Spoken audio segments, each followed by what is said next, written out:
Hola, bueno, buenas tardes. Ok, ahí está. No, ahí se puso. Bueno, bueno. Tiene que estar en Ya está verde, ya. verde. Bueno, sí, Ya. ahí está. Bueno, ya se volvió a poner. No sé qué pasó. Ahí está. Bueno, ahí está. Bueno, pues esa es la última sesión del seminario y vamos a trabajar un tema particularmente escabroso porque, como lo vimos en la primera sesión, cuando hablamos de un movimiento social, cuando ese movimiento social hace logros, llega a haber resistencias y esas resistencias se pueden materializar en acciones concretas o incluso más allá, como sería la organización de movimientos que vayan en contra de esos cambios. Entonces, el día de hoy vamos a ver un tema particular con el Frente Nacional por la Familia, que vendría a ser la conjugación de todas esas organizaciones en resistencia o que están en contra de la pugna de derechos de la comunidad LGBT, ¿no? Entonces, vamos a tratar el caso de los medios de comunicación. Vamos a ver, ok, tenemos un movimiento y estamos cumpliendo 41 años. ¿Y cuáles son los retos a los que nos enfrentamos todavía? ¿No? Porque pareciera ser que 41 años hemos logrado mucho, sin embargo, aún hay cosas que nos implican mover y hacer justamente parte de esta acción. No solamente hay que esperar a que cada mes de junio se hagan actividades, siempre deben ser constantes en ese sentido y justamente ir trabajando desde nuestra propia trinchera con la gente con la que estamos y poder abonar nuestro evento de arena para hacer comprender la diversidad y la complejidad de este evento o de este fenómeno, ¿no? Entonces, bueno, ese es el cartel de la marcha que se está proponiendo para esta ocasión, este año. Justamente hace referencia a los 41, ¿no? Al principio, bueno, en la parte de arriba superior se pueden ver esta imagen de la redada de los 41, que con otra significación. No es tanto que reivindiquemos un baile, sino que recordamos una injusticia, ¿no? Que ese también es como parte del lema que se está llevando en esta ocasión. Entonces, bueno, pues dentro del temario que vamos a ver el día de hoy, pues se encuentra a qué nos enfrentamos como movimiento, porque recordemos, nosotros aunque no estemos ligados a una organización, cuando hay alguna marcha o se convoca a hacer un acto de presencia con esa visibilidad, ahí estamos. Entonces somos parte de esa complementariedad dentro de la organización. No es que estemos ligados a un movimiento, o más bien, no es que estemos ligados a una asociación civil. Sin embargo, abonamos a la lucha y hacemos presión física y simbólica ante la política y la esfera de la vida cotidiana, pues para dar o hacer cambios sustanciales, como ya lo fue las uniones civiles, el matrimonio igualitario, la adopción, ¿no? Y ahora, por ejemplo, pues tenemos el caso de buscar justamente los derechos de seguridad social para las personas que viven en matrimonio, ¿no? Que como decía algún investigador, bueno, es que el tema sería que yo debería poder tener ese derecho o esa posibilidad sin que medie la relación marital, ¿no? O sea, que tenga que casarme para poder dejarle algo a esta otra persona con la que yo pienso estar o pude estar toda mi vida, ¿no? Pero bueno, son complicaciones dentro del Estado porque eso también permite regular ese entramado, ¿no? Después de eso vamos a ver el caso de, bueno, el contramovimiento, el Frente Nacional por la Familia, que como les hacía, voy a hacer mucha referencia a las otras tres sesiones, como justamente tratando de ligar qué es lo que va aconteciendo en esto y pues identificar que cuando hablamos del movimiento LGBT siempre hablamos como nada más del movimiento y de lo que ha hecho, pero nunca o pocas veces hacemos caso de lo que hacen las personas en contra del movimiento, ¿no? Aunque pareciera ser que en pleno siglo XXI ser homofóbico es algo increíble en el sentido de que ya no es tan común, aún así existen y vamos a darnos cuenta que en los medios de comunicación no solamente se alimentan o que, bueno, pueden ser usados para generar discursos de odio, sino que también allí encontramos la resistencia, ¿no? Particularmente el caso de Esteban Arce, no sé si lo conozcan, es un conductor de Matutino Express, ¿no? Y vamos a hacer aquí, traigo unos videos para que ustedes vayan viendo que incluso en el caso de los medios de comunicación, hasta antes el movimiento LGBT o el tema LGBT era tratado por las grandes empresas, prensa, radio, televisión y cine, que tenían sus corporativos, eran los que trabajaban ese tema. Ahora, y se generaban los estereotipos. Ahora, no gracias, sino en parte con las redes sociodigitales, que tienen una sociabilidad, un impacto mayor en la sociedad civil o en la sociedad en general, porque no necesitan de una gran inversión de dinero, ¿no? Pueden ser usadas por las organizaciones de la sociedad civil del movimiento para poder intervenir en la formación de esos estereotipos, ¿no? Y en esa formación de estereotipos poder hacer cambios, ¿no? Como esta idea que decíamos, bueno, ¿cuál es el estereotipo de ser homosexual en las telenovelas o en los medios de comunicación? Ser esa persona feliz, sonriente, alegre, el paño de lágrimas, el que sabe conquistar a cualquier hombre cuando él no tiene pareja, ¿no? Hasta parece ser una contradicción en ese sentido, ¿no? Y esos estereotipos entran en choque, como cuando hablamos del tema de la aceptación. Tú te aceptas y es un problema, es un proceso en primera instancia de evaluar y de asimilarte como diferente, ¿no? Después de eso entras en conflicto pues con tus seres cercanos, particularmente la familia.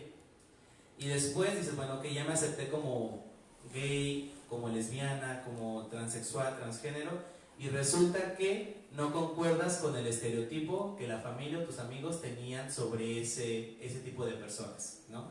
Entonces entras en un conflicto y dices, pues ahora me acepto como homosexual, pero no concuerdo ni con lo que yo quería ni con lo que debo de ser, ¿no? Entonces estás entre el deber ser y el ser. Entonces pareciera decir que hay un problema, ¿no? Vamos a ver el caso de los medios de comunicación, las redes sociodigitales o sociales, los logros y los retos del movimiento y las consideraciones finales.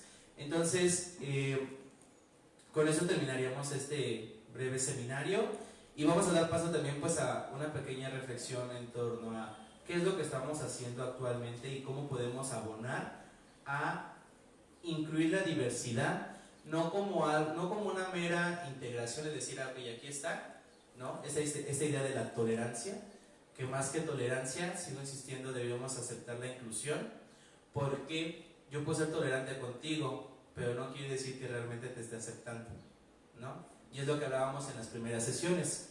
Cuando trabajas o cuando estás ante una institución pública, ellos tienen la obligación de atenderte y no discriminarte, pero eso no te garantiza que esa persona después de su trabajo realmente concuerde con el movimiento o con la idea de que tú puedes llegar allí sin la necesidad o sin el riesgo de ser discriminado. Entonces, bueno, pues cómo estamos como movimiento, y pues la verdad es que aunque es un tema complejo y pareciera que vamos avanzando, todavía hay mucho que hacer, ¿no? Entonces hay cifras que todavía ahora nos hablan de los crímenes de odio, la discriminación, que puede ser a través de violencia física o también violencia simbólica, como ya lo habíamos mencionado en algún momento, ¿no? El simple hecho de negarte espacios, negarte servicios, negarte la posibilidad de expresarte a ti como individuo dentro de la sociedad basado en la garantía de derechos y que tú tengas completa seguridad de hacerlo sin necesidad de decir qué dirán o de las miradas, o incluso a veces cuando uno pasa agarrado de la mano con su pareja, nunca falta alguna mirada, alguna frase como esos son unos jotitos, ¿no? O peores cosas, que incluso van haciendo que tú te autocensures, ¿no? Que era también algo que veíamos, que ahora en la Ciudad de México hay zonas en las cuales tú no puedes andar como en el centro. Incluso en el centro te vas a encontrar ciertos problemas en ese tema, ¿no? Entonces, bueno, aquí tenemos un dato que es publicado en la página de Sin embargo, en el que hablan desde enero de 2014 a 2016, bueno, las personas de la comunidad LGBTI han percibido o han identificado discriminación, ¿no? El 65% de los mexicanos no están de acuerdo con la adopción de niños por parte de parejas del mismo sexo. Recordemos, aunque en la capital sea la punta de lanza sobre derechos y el movimiento, no quiere decir que esa lucha esté ganada en todos los ámbitos y que toda la gente, vaya, cuando hablamos de la Ciudad de México pensamos que hablamos de México, pero no es así, ¿no? Incluso en esta diversidad y en este gran país que se compone por muchos Méxicos, pues ahí llega a predominar esta situación. 61% está en contra de la legalización del matrimonio igualitario.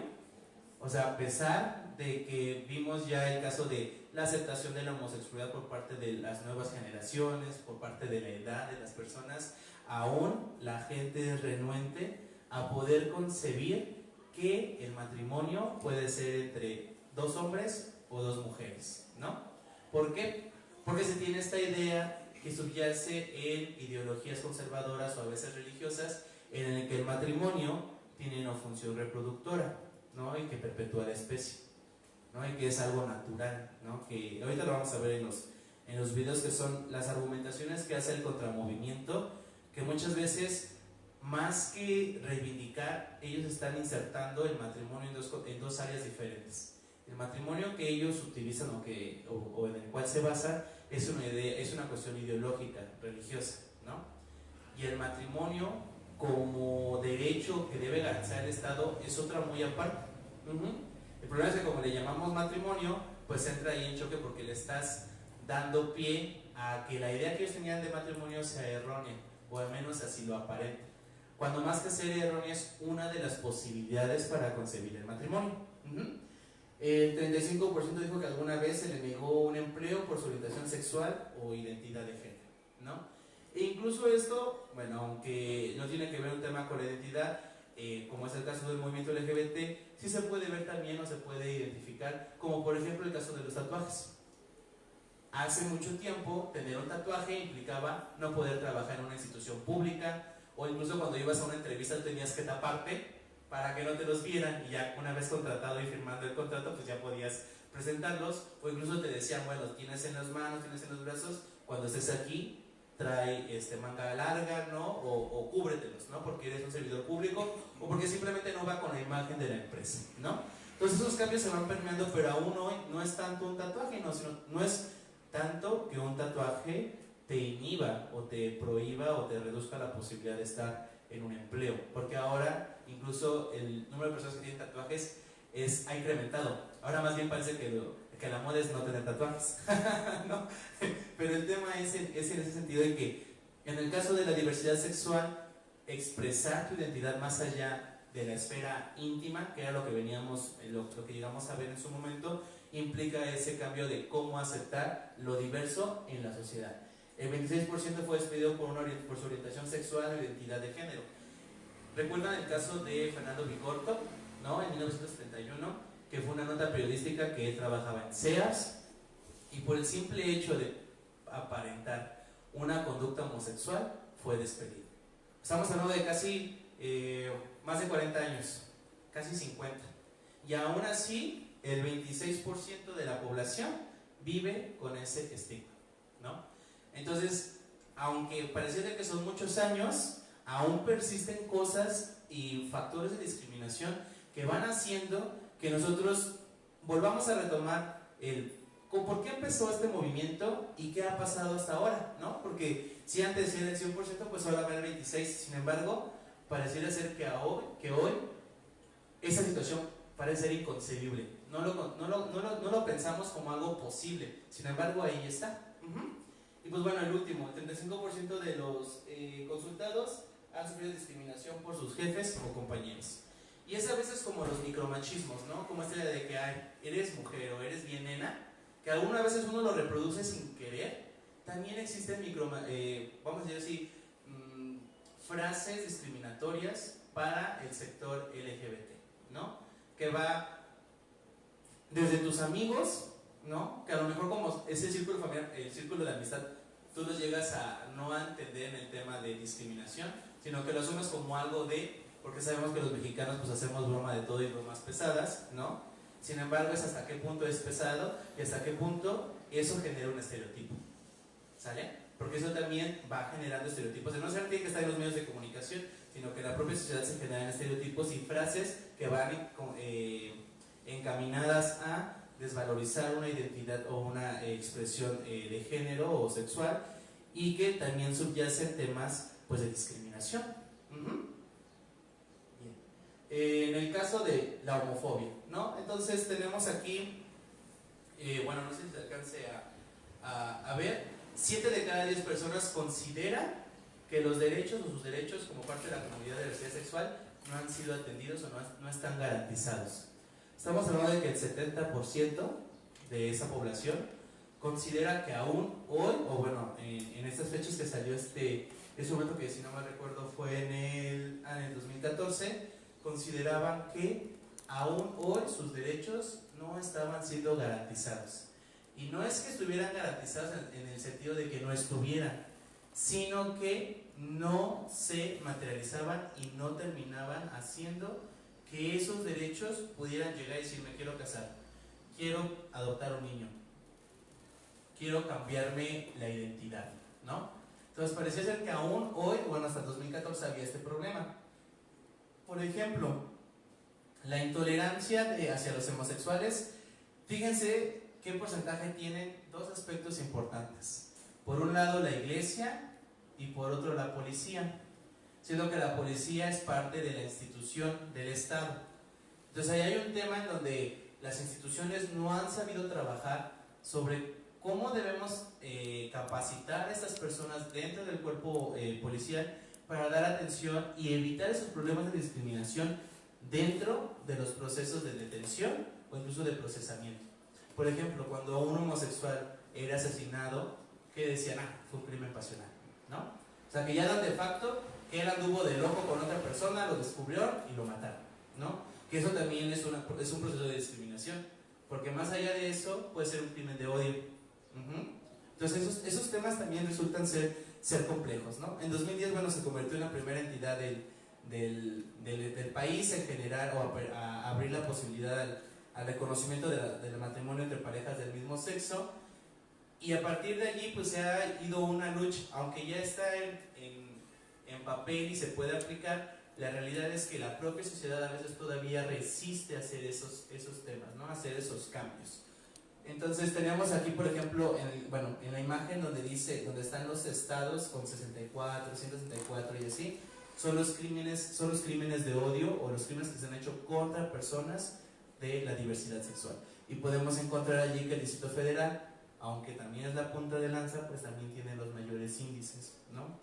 Eso no quiere decir que todo lo malo y lo bueno se concentra en la ciudad, sino que los propios estudios van dando que donde se lleva la lucha y la pugna por estos derechos, pues también son los lugares donde hay mayor resistencia. Porque pareciera ser que en México, si en la capital se aprobó por primera vez, pues aún hoy, después de casi 9 años, pues ya no debería haber esos problemas, y sin embargo se siguen presentando, ¿no? Ahí hay otro dato en el que mencionan que 4 de cada 10 mexicanos no estarían dispuestos a vivir con personas homosexuales.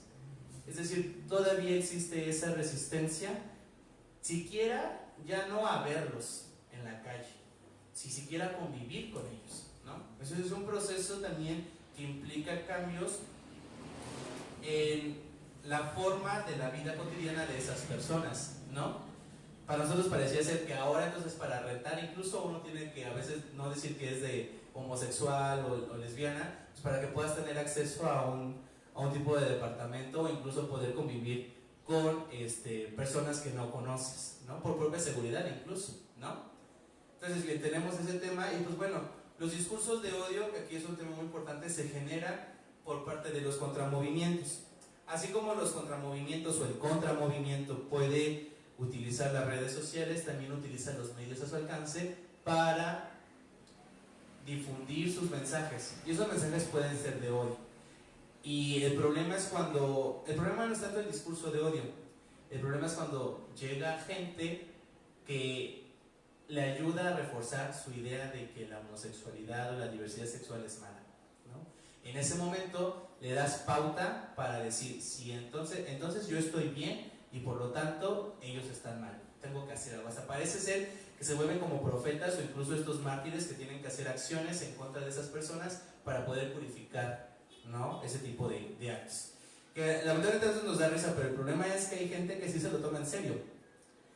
Y el problema es cuando se lo toman en serio y actúan para hacer acciones en contra.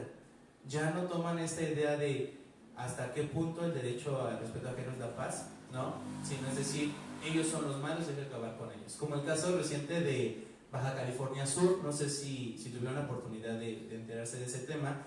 Se hizo una movilización para ver lo del matrimonio igualitario allá, y 2 señoras se partieron enfrente de donde se iba a concentrar la marcha, bueno, a culminar, que era una institución de ahí de ese estado, a decirles que no, que lo natural es el hombre y la mujer y que todos los sodomitas, gays, lesbianas, todo tenían su propia isla para poder hacer sus cosas y que se fueran allá porque eran depravados y que quién sabe qué, ¿no? Pues todos, la gente decía, no, pues yo no sabía que había una isla, vámonos para allá, ¿no? Bueno, el caso no es tanto esa idea de caricaturizar esa situación, pues es una realidad que está presente, y aunque pareciera que está muy lejos porque es Baja California Sur, también en la Ciudad de México se pueden encontrar. Incluso en las zonas más económicamente acomodadas o fifís, diría nuestro presidente, ¿no? También en esos espacios llega a haber esta situación. Entonces, vamos a entrar con el contramovimiento. Entonces, el Frente Nacional de la Familia no surge de la nada. No es algo que dijeran un día, hoy amanecí pro vida o anti-gay y voy a hacer una organización. Esta organización va a partir en primera instancia, bueno, aquí tenemos una definición de lo que es un contramovimiento. Bueno, ok. Aquí tenemos el tema de qué es un contramovimiento y pues bueno, la definición que es un actor colectivo que con un carácter relativamente permanente manifiesta públicamente que sus metas están en disputa con los objetos o los objetivos del movimiento. ¿Cuándo surge el movimiento del Frente Nacional por la Familia? Saber su origen como tal, podremos delimitarlo al 17 de mayo del 2016, porque es en ese día en que se hace la propuesta de cambiar o hacer una reforma constitucional al artículo 4 por parte de Enrique Peña Nieto para incluir el matrimonio igualitario de carácter nacional. Sin embargo, ellos van a tener esta idea no solamente de optar por la organización, sino iniciar la lucha.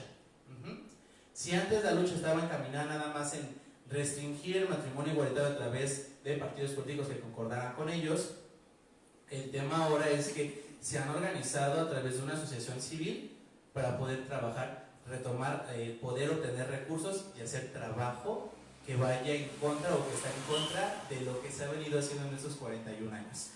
Entonces, el caso del Frente Nacional por la Familia, como les comento, no es que salga de la nada, que surge espontáneamente y que digan de repente, ¡pum!, ya, aparecimos, sino que viene a darse como la conjugación de diferentes organizaciones que van a unir fuerzas para poder generar algo a nivel nacional, porque se vienen dando cuenta que en cada estado iban perdiendo, ¿no? Entonces dijeron, pues la unión hace la fuerza, y también ellos han aprendido de eso. Entonces, no solamente es a nivel nacional, sino también a internacional, como unos autores han identificado como el Opus Dei. No sé si han escuchado hablar de esa organización, ¿no?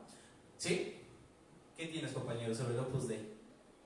Pues son como grupos religiosos muy fuertes, ¿no? Como que tienen, pues sí, tienen mucho poder y hay hasta políticos, ¿no?, que pertenecen al grupo. El caso del Opus Dei es muy interesante porque es como una tipo secta, que ni tan secta porque ha estado o está presente en todo el mundo, ha tenido un incremento importante, y ellos son extremadamente conservadores y radicales. Ustedes, incluso ellos tienen una sede aquí en México que está por el World Trade Center, ¿no? Pues si le quieren dar una vuelta. El tema es que esta organización inició en España y se fue replicando a otros lugares. Ahorita vamos a ver un mapita ahí. Y el tema al que quiero, porque es que menciono al Opus Dei y al caso del Frente, porque ellos tienen conexiones, ¿no? Y vamos a ver que incluso, así como los movimientos como el LGBT es internacional, también incluso la resistencia puede generar alianzas a nivel internacional.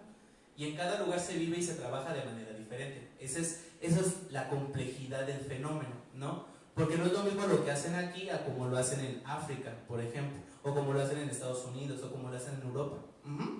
Entonces, bueno, aquí está un mapa del Opus Dei. Ese signo de la cruz en un círculo rosado es parte de su logo, bueno, su símbolo. Y aquí tenemos la expansión de este movimiento movimiento en el mundo. Entonces, inició en España en 1934 más o menos y se fue expandiendo. Por ejemplo, en el caso aquí de lo que ellos mencionan en su propia página, pues tienen que entre 1945 y 49 llegaron a Estados Unidos, México, ¿no? Y se expandieron por Europa. Hoy actualmente pues tienen ya presencia prácticamente en parte de África, Rusia, Asia, ¿no? Y pues también Centroamérica, si se dan cuenta, es reciente su integración, y pues también el caso de Sudamérica, ¿no? Entonces vamos a darnos cuenta que este proceso pues también implica un proceso de integración a nivel internacional, no solamente para hacer la movilización, sino encontrar personas que puedan trabajar y dar dinero, porque esas organizaciones trabajan con el dinero que se les da, ¿no? Entonces, bueno, eso ya creo que ya se apagó. El tema aquí recae en cómo es que se puede dar paso a este movimiento donde pareciera ser que es cada vez más difícil encontrar personas que apoyen a organizaciones que vayan en ese sentido, ¿no? Entonces, el caso del Opus Dei es importante porque también hay autores que han mencionado el tema de que están relacionados con el Partido Acción Nacional, que es el PAN, y que históricamente ha sido un partido conservador. Entonces, esto es importante. Creo que aquí ya como que se le fue la pila o algo por el Espérame, estilo. ahorita lo cambio, espérame. Entonces, vamos a ver aquí este tipo de casos. Y pues bueno, aquí está el Frente Nacional por la Familia. Ese es su vocero, fundador. Espero no se les revuelvan las tripas ni nada por el estilo, ¿no? Pero siempre he creído que es importante pues saber quién es el otro, porque al final de cuentas las acciones que hace el movimiento a veces están encaminadas a contrarrestar lo que se viene haciendo por parte de este frente, y por eso es la importancia de por eso también es la importancia de saber qué hacen, de dónde vienen y por qué están aquí, ¿no? Entonces tenemos el caso del Frente Nacional por la Familia, que es fundador es Juan Dabdú, que es de Nuevo León, ¿no? Esos regios son unos loquillos, y vienen entrando con casos que tienen en primera instancia un antecedente, es el Consejo Mexicano de la Familia, ¿sí? O sea, ellos vienen trabajando desde los años, bueno.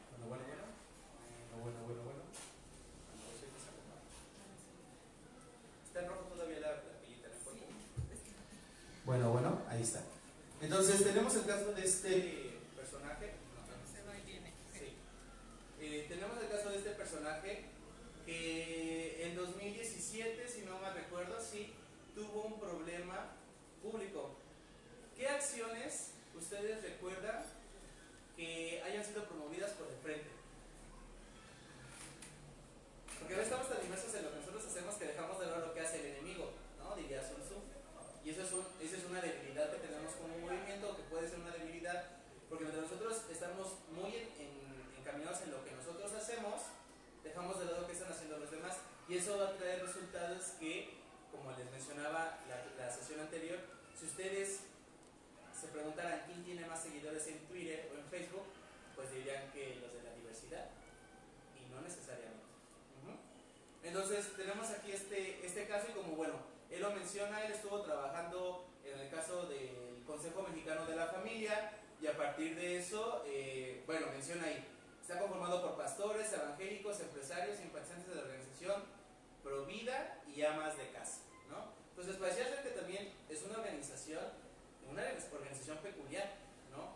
Porque hagamos un análisis, ¿cuántas organizaciones de la sociedad civil que atienden a la comunidad LGBT existen y cómo están distribuidas? La mayoría está centrada en la Ciudad de México y en los demás estados, ¿no? Parece que todas se concentran acá. Pero en el caso del Frente Nacional por la Familia, cada uno tiene una sede. O sea, este frente tiene una representación en cada estado y trabajan de una manera muy organizada, y eso es a cierto punto interesante, porque parece ser un partido político, ¿no? Tienen la cabeza y tienen su réplica en cada estado, que hacen acciones en contra de esto. Ahorita vamos a entrar a la página del frente, y vamos a ver que ahí dice: felicidades, Yucatán optó por la familia, ¿no? Por ese tema de negar el matrimonio igualitario, ¿no? Y otra que dice, el Frente Nacional por la Familia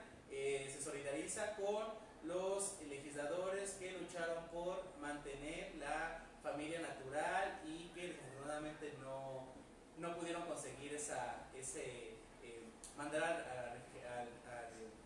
¿cómo se dice? Al congelador esa iniciativa.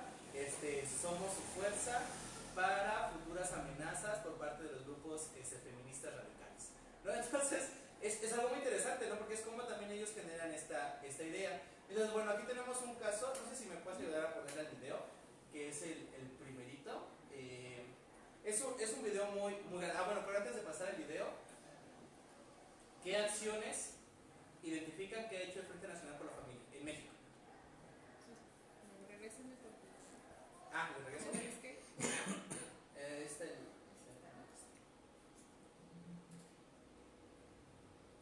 Vamos a ver si se escucha. Aquí la de esta tiene poquita.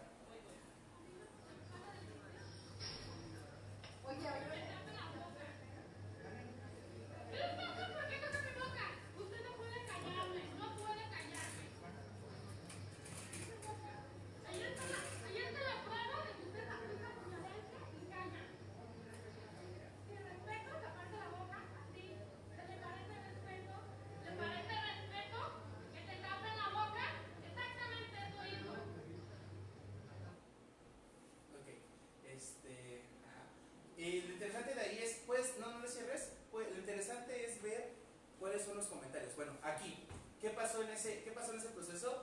Llegó a México el tema del autobús de la indignación, que así fue como lo nombraron activistas de la comunidad, porque era el bus amarillo, naranja, en el que decía, con mis hijos no te metas. Y era como esta idea de que la familia solamente es papá y mamá, y que iba en contra de esto, ¿no? Entonces, si quieres, quítale la pantalla completa y vamos a ver los comentarios dentro de la página. ¿Puedes ir hacia abajo, por favor, Sote?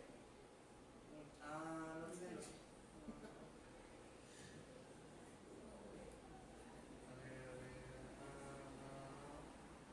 No, y ahí son como los videos, ¿verdad? Sí.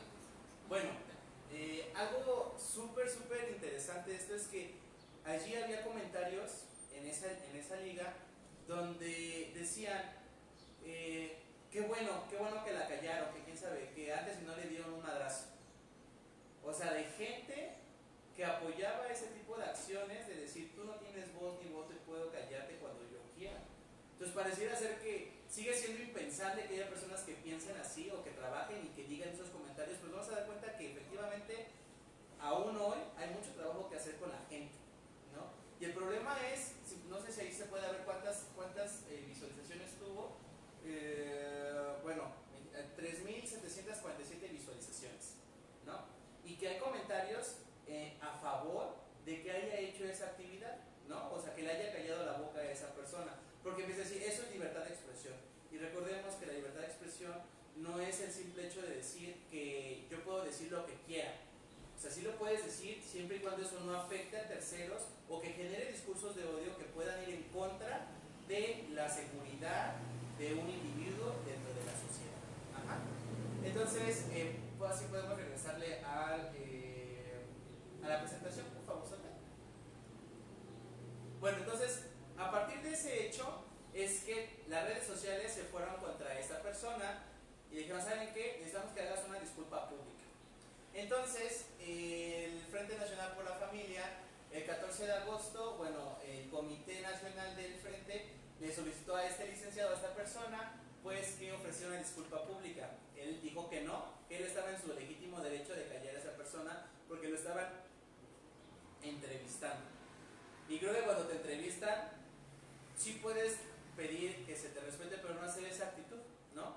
Entonces, como él no lo quiso hacer, el Frente se vio en la necesidad o en la obligación de retirarlo, de expulsarlo del propio Frente. Es decir, su propio creador fue retirado, ¿no? Eso no quiere decir que él no siga haciendo su trabajo por otros lados. Pero incluso ahí vamos a ver que el contramovimiento llega a tener problemas. Llega a tener problemas porque, aunque tal vez sí concuerden con esa idea, no es la forma de... ¿Por qué? ¿Por qué creen que no la hayan pasado por alto? Porque eso implicaría en medios de comunicación aceptar eso y que los ligaran a ese tipo de acciones, lo cual para el movimiento en cierta medida es mal, perjudicial, ¿no? Entonces, esta persona, les digo, es de Nuevo León. Actualmente hace diferentes actividades dentro de Confamilia, ¿no? y trabaja justamente con propuestas, incluso como movimiento, como frente, llegaron a hacer su propia idea o la propuesta para reformar el artículo cuarto, pero con el candado de que la familia solamente es entre hombre y mujer, como lo que se ha venido haciendo en los estados. Sin embargo, como no lo pudieron ganar a nivel nacional, al igual que nosotros que no pudimos abrir la reforma, ellos han hecho esos candados dentro de los diferentes estados. Y en los diferentes códigos civiles se tiene que la definición de familia es entre hombre y mujer y tiene la finalidad de procrear y reproducir la especie. Entonces, eso en comparación a la Ciudad de México, que es el matrimonio o la unión entre dos personas, sin importar su sexo ni nada, sino que quieran llevar una vida juntos, ¿no? Entonces, bien. Y vamos a ver que los movimientos tienen, o los contramovimientos, también tienen fuerza y tienen capacidad de organización. Esta es una nota que salió el 24 de septiembre del 2016. O sea, ellos se crearon en mayo del 2016.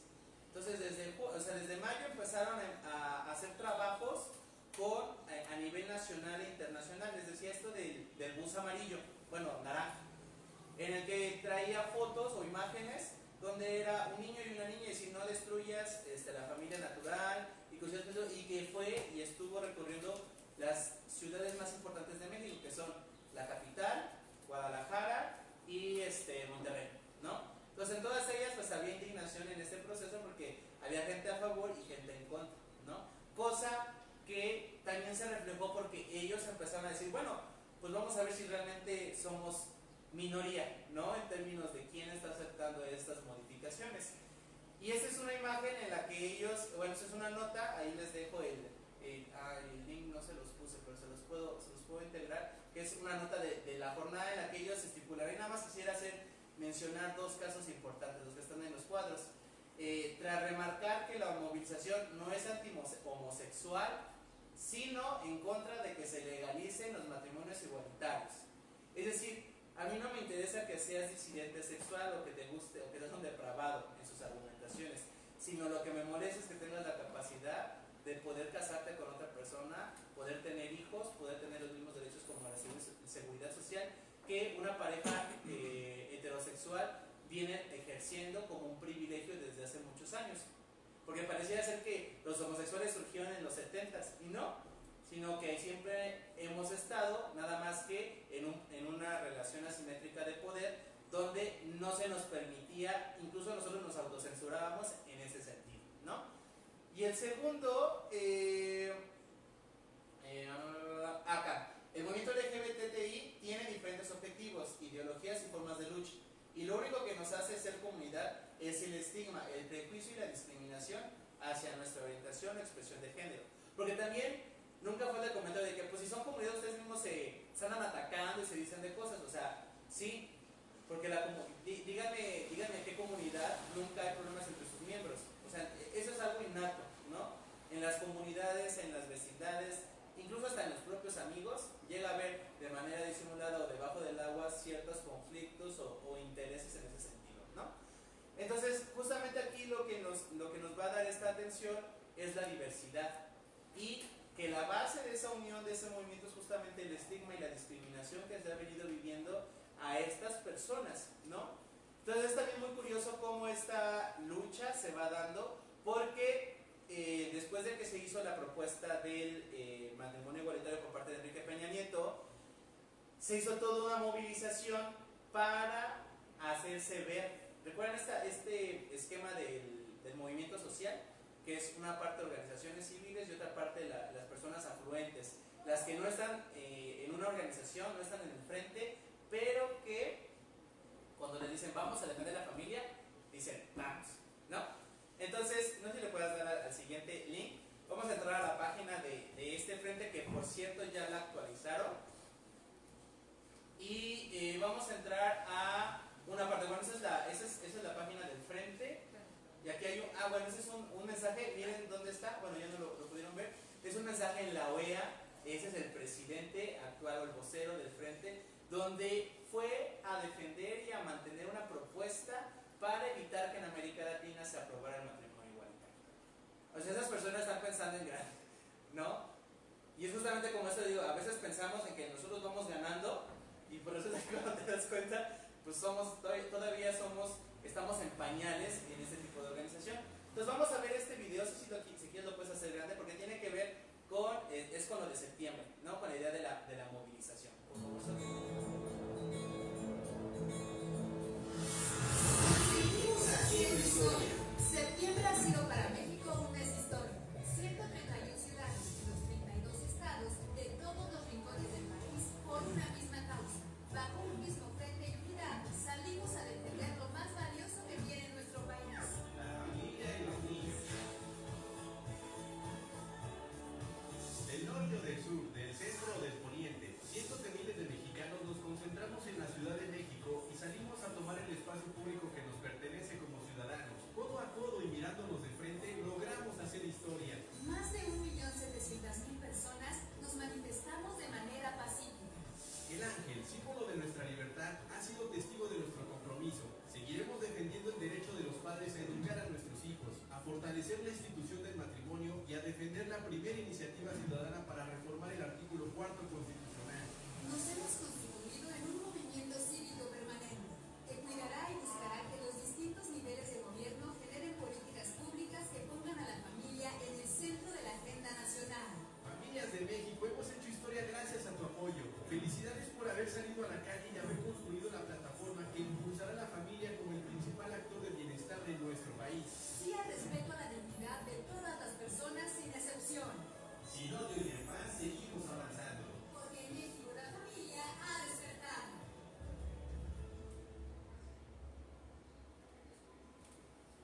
bien, ¿qué podemos rescatar de este video? Que tiene una buena posición. Tiene a muchos becarios ahí en su centro, ¿no? De comunicación, lamentablemente. No, sería interesante saber si tienen becarios. Si hay estudiantes que hagan servicio social allí. Porque es una organización civil, ¿no? Les digo, parecía ser imposible que alguien pudiera hacer ese tipo de trabajos. Pero bueno, con dinero baila el perro y salen muy buenos videos, como ya se pudieron dar cuenta. El tema de allí, ¿qué podríamos rescatar de ese video? Que hablan de espacio público. ¿Sí? O sea, que ellos también pueden tomar las calles. Y de hecho lo han realizado y pareciera ser que 1 millón de personas, bueno, también se inflan las cifras, ¿no? Pero pensar que hay 1 millón de personas, es decir, el 1% de la población mexicana que piensa que eso es verdadero o que debemos de defender la familia, te pones a pensar entonces, ¿cómo podemos evaluar quién tiene más peso? ¿No? Ellos también han entendido que la movilización o la contramovilización tiene efectos y los vamos a ver más adelante. Entonces, en esta página van a poder darse cuenta de todo lo que han hecho ellos. No sé si le puedes dar un poquito arribita. No, perdón. Bueno, para allá al principio. Por aquí. A ver. Aquí, miren esta. Un grupo de padres de familias e instituciones sociales lanzaron su primera petición digital en Citizen Go. Esa de Citizen Go es una plataforma española que está ligada directamente al Opus Dei. Entonces ellos han hecho campañas a nivel internacional para conseguir dinero y empezar a trabajar en ese tipo de procesos. O sea, el autobús naranja o el autobús de no te metas con mis hijos ya había aparecido en España. Y lo que hicieron fue traerlo para acá, replicar ese hecho dentro de México, ¿no? Lo cual también, como les digo, generó indignación por un lado, pero también generó esta idea de que, ok, hay gente que está luchando por el matrimonio natural. Entonces pareciera ser que están escuchando, están dando a conocer un discurso que alimenta esa propia idea de que lo homosexual o lo sexualmente disidente, que es disidente, es malo, ¿no? Entonces, ¿podemos regresar a la presentación? Ok, muchas gracias.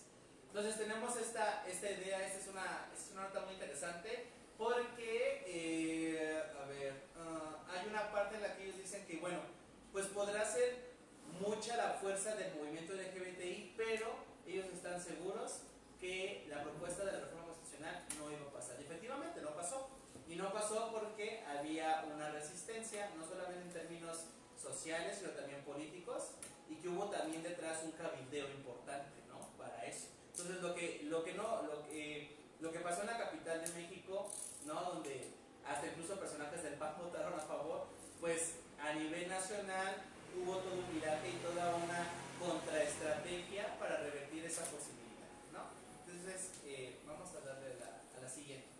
Entonces, ¿qué importancia tienen aquí los medios de comunicación? Los medios de comunicación, bueno, coadyuvan en la generación de estereotipos, que es algo que ya habíamos observado. Otra es que pueden insertar temas en la esfera pública, como el caso de la homosexualidad, como lo vimos con la redada de los 41. El hecho de que apareciera en primera plana en esa gaceta callejera el 20 de noviembre de 1901 trajo como consecuencia saber que había homosexuales y que tal vez no eras el único, como así te pensabas, pero que también estaba mal, ¿no? Por la forma en que se creó ese mensaje. Son elementos característicos de la sociedad moderna. ¿Quién de aquí no tiene televisión? Vivo en un cuarto. no estoy en mi casa, entonces yo no tengo tele. ¿Quién de aquí no tiene radio o no escucha la radio? ¿Quién de aquí no lee el periódico? ¿Quién de aquí no tiene Facebook, Twitter, Instagram? Entonces pareciera ser que estamos más implicados en esa situación de la diversidad que en los procesos que se van desarrollando. Entonces, estos elementos de los medios de comunicación siempre han estado dentro de la sociedad, sin embargo, han estado lejos, o al menos estuvieron lejos, desde hasta finales de la década de los 60. ¿Han escuchado hablar de las radios comunitarias? ¿No? ¿O radios sociales o radios indígenas? ¿Sí? O sea, son proyectos en los cuales organizaciones civiles hacen un trámite ante el Estado para conseguir una concesión y a partir de eso poder generar contenido, no a nivel nacional, pero sí a un nivel local, ¿no? Como lo son en los grupos indígenas o en las radios comunitarias, que no necesariamente tienen que ser población indígena. Entonces, antes de eso, todo estaba en manos de los Azcárraga, ¿no? En términos generales, en términos de prensa, en términos de radio o en el Estado. Porque antes, por ejemplo, en el caso de la prensa teníamos la PIPSA, que era la productora importadora de papel, que era la que abastecía los periódicos de papel en el país. Entonces, ¿quién administraba esa empresa? Era una empresa paraestatal. Entonces, si no le caía bien lo que escribías en tu diario o en tu periódico, pues ¿qué crees? Que ahora ya no hubo papel para tu periódico del día de mañana, ¿no? Entonces, eso implicaba una cierta restricción. El problema o lo beneficioso de ahora es que los medios de comunicación sociales o digitales abren la posibilidad de que las personas generen contenido, ¿no? Y que tengan incluso hasta más seguidores que el Universal. Bueno, no creo que eso sea posible, pero puedes tener esa capacidad de intervenir, ¿no? ¿Cuántos de nosotros, o cuántas, incluso las noticias que ahora se ven en televisión, tienen un apartado, o bueno, antes así lo llegué a notar en algunos espacios de noticias, que era como el espacio donde la gente mandaba sus videos para hacer denuncias, ¿no? Parece ser que ahora, porque yo tenga un celular con buena cámara e internet, puedo volverme reportero, ¿no? Y puedo dar a entender las denuncias que hay en mi comunidad o en mi localidad. Es que la vecina de aquí ya no pagó la tanda y ahora se ha vuelto una persona que debe a toda la comunidad. Esa posibilidad, que es decir, tú tienes la capacidad de abrir y hacer información, también tiene un problema. Porque si ampliamos esa posibilidad, ¿a quién le crees? Porque antes, lo que decían en los medios, pues lo creías o lo dabas por hecho. Pero si ahora te salen con dos versiones, una del periódico, otra de la tele, otra de internet, ¿a quién le haces caso? ¿No? Pareciera ser entonces que hay un problema de credibilidad, ¿no? ¿Quién tiene más credibilidad? ¿El señor que lo está viendo o el periodista que está creando la nota? ¿No? Porque incluso la información se sesga, ¿no? ¿Para qué? Para generar esos temas. Entonces, no sé si le puedas dar... bueno, aquí, los medios de comunicación han contribuido a que las audiencias se apropien del uso de lenguajes y actitudes discriminatorios que generan de manera casi imperceptible significados de conductas individuales y prácticas culturales. Aquí vamos a ver dos casos importantes que tienen que ver con Esteban Arce. Esteban Arce es un conductor de televisión que participa en Matutino Express y que en 2017 ganó el premio de periodismo, el Premio Nacional de Periodismo. Entonces parecía ser que, pues bueno, tendría una calidad objetiva como informador para poder trabajar un tema. Sin embargo, hay un caso muy interesante y muy importante, que es la primera liga, que es sobre una entrevista en su programa que le hacen a una sexóloga y y que dice que va a hablar de qué es orientación y qué es preferencia. Y vamos a darnos cuenta que mientras que la sexóloga empieza a trabajar ese tema, él empieza a saltar en contra de esa explicación, ¿no? Y van a darse cuenta también de cómo es o cuáles son sus argumentos, ¿no? Y a veces entramos como en estas frases que tienen que ver, aparentemente son de risa, pero también subyacen ahí tendencias discriminatorias. Entonces no sé si le podamos dar a ese video.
A este tipo de personas.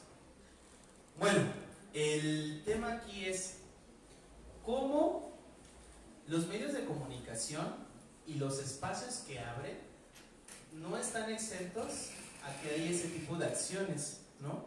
Y ese tipo de discursos que subyacen en la gente porque piensan que es algo normal y que, como él lo dice, es normal. ¿Qué le dice la sexóloga? O sea, socialmente es lo que hemos visto durante muchos años y a lo largo de la vida, pero no quiere decir que sea la única ni que esa sea la verdadera opción o la única opción, ¿no? Entonces, si le podemos dar hacia abajo para ver cuántas repeticiones ha tenido, por ejemplo, tiene 307,000 repeticiones y fue publicado el 19 de diciembre de 2009, es decir, cuando estaba el caso en la Ciudad de México de la aprobación del matrimonio igualitario, ¿no? Entonces, imagínense cómo puede haber, así como hay líderes de opinión y activistas que trabajan en favor de, esa persona no, de seguro puede estar como parte del miembro del Frente Nacional por la Familia, pero tiene una calidad allí importante, que es como un líder de opinión. Y ese líder de opinión tiene la responsabilidad de saber qué es lo que está diciendo y cuáles son las implicaciones que puede tener lo que él dice. Porque bueno, este video dura como 7 minutos, ¿no? Por ahí decir, pero sus argumentos son esos. Para eso hay hombre y mujer. Y cuando tú no tienes la satisfacción de tus deseos sexuales, es que llegas a dar a la homosexualidad, ¿no? Y empieza a denunciar o empieza a catalogar como una enfermedad animal la homosexualidad. que son argumentos que la sexóloga trata de refutar con estudios científicos, pero él dice, no, pero ¿qué es lo normal? O sea, es normal, ¿no? Entonces ese tipo de actos lo que genera no solamente es una responsabilidad para el líder de opinión, sino para el medio en el cual está trabajando. Lamentablemente Televisa no hizo nada al respecto, ¿no? Y no hizo nada, ¿por qué? Porque pues es que es un debate, están implicando la libertad de expresión, esa misma libertad que puede generar esos discursos de odio. Entonces, podemos pasar a, creo que ya ahí está el siguiente link, ¿verdad? De la presentación. Ok, este video es de otro hecho que también tiene que ver con Esteban Arce. Lo invitaron a dar una conferencia de libertad de expresión en San Luis Potosí. Y fueron varios alumnos, ¿no? De diferentes escuelas. Y empezó a hablar del tema de los valores. El tema es que para 2010, 2009, incluso antes, se hablaban más de la gente homosexual o de la gente lesbiana, de los transvestis. Como medio, o como tú como espectador o como receptor, no tenías la posibilidad de poder hacer una réplica. Y si hacías la réplica, pues pasabas por todo un filtro para que pudiera aparecer tu réplica en el periódico o en una parte del programa, ¿no? Afortunadamente hoy hay estos medios electrónicos o medios sociales, sociodigitales, que te abren la posibilidad de hacer frente a, ¿no? Entonces no sé si le podemos dar a la siguiente. Es un video que hace Escándala, no sé si conozcan ese medio. Y bueno, vamos a ver nada más también un poquito, como unos 3 minutitos para ver qué es lo que checan. Entonces ellos van a ver el video, ¿no? Y van a detenerlo cuando ellos quieran, después de lo que dice el compañero, ¿no? Necesita que le puedan regresar.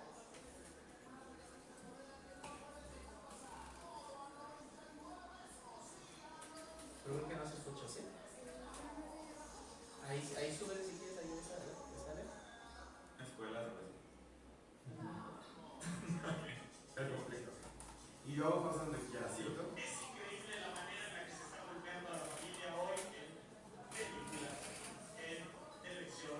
Tú pasas por un periférico de México y ves anuncios espectaculares de 2 hombres apaleados. Tiene que ver tu hijo, 2 güeyes ahí echando pasión.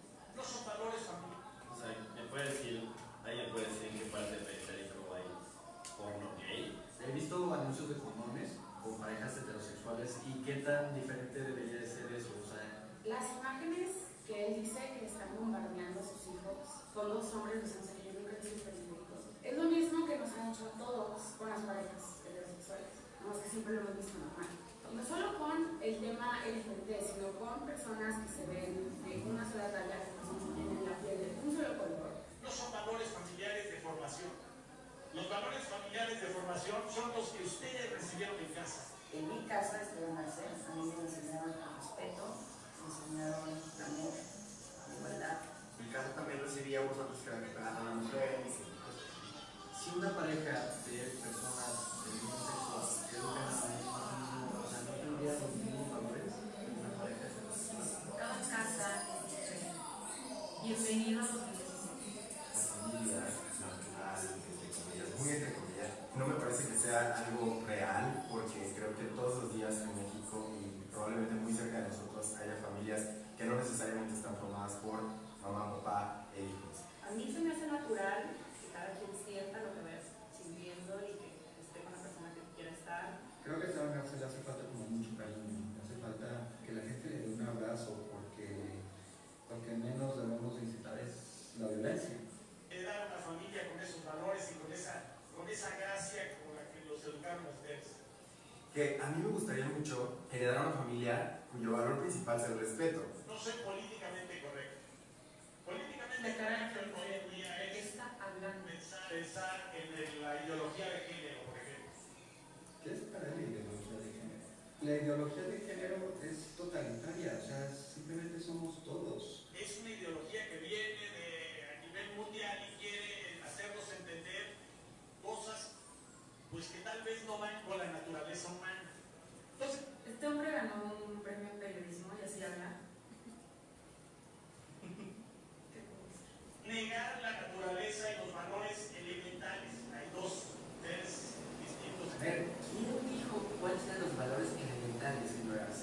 conversación, mi educación, la educación del frente, creo que todas son igualmente válidas. En lugar de estar comunicando armonía y en lugar de que esté hablando a la gente tratando de mejorar una situación social, aproveche, o no entiendo cómo puede ser que una persona, una figura pública, tome un micrófono en la mano y empiece este tipo de cosas. No se dejen guiar por modas.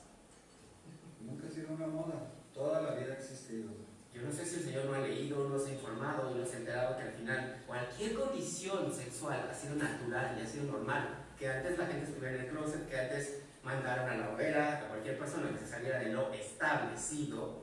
Es otra historia, pero creo que ya no estamos viviendo ese tiempo. Hay perro y perra, no hay perrito. ¿Qué? Hay toro y vaca, no hay torete. Hay tonina y hay tiburón, no hay tiburcio.